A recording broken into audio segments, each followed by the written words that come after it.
পিছু হটছে ইউক্রেন, এগোচ্ছে রাশিয়া।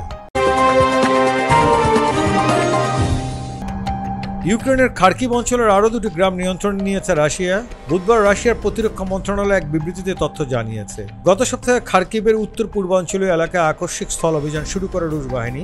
তাদের হামলায় টিকতে না পারে পিছু হটতে বাধ্য হয়েছেন ইউক্রেন সেনাবাহিনী। রুশ প্রতিরক্ষা মন্ত্রণালয়ের বিবৃতিতে বলা হয়েছে, নর্থ গ্রুপের সেনারা খার্কিভ অঞ্চলের গ্লাইবোক ও লুকিয়ানস্তি বসতি স্বাধীন করেছে। তারা ইউক্রেনের বাহিনীর প্রতিরক্ষা ব্যবস্থা অতিক্রম করে আরও ভেতরে অগ্রসর হয়েছে।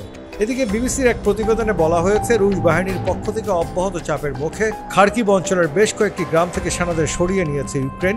দেশটির সেনাবাহিনীর একজন মুখপাত্র বলেছেন, উত্তর পূর্ব অঞ্চলের দুটি এলাকায় সেনারা ব্যাপক গোলাবর্ষণের মুখে পড়েছেন ও আরও সুবিধাজনক অবস্থানে সরে এসেছেন। 2 বছরের বেশি সময় ধরে চলমান এই যুদ্ধে কোনো এলাকায় পিছু হটার বিষয়টিকে এইভাবে বর্ণনা করেছে ইউক্রেন।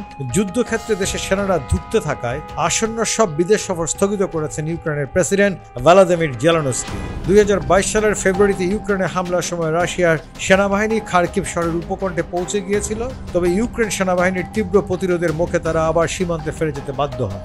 সম্প্রতি ইউক্রেনের সেনাদের বিরুদ্ধে যুদ্ধে সাফল্য দেখাচ্ছে রুশ বাহিনী।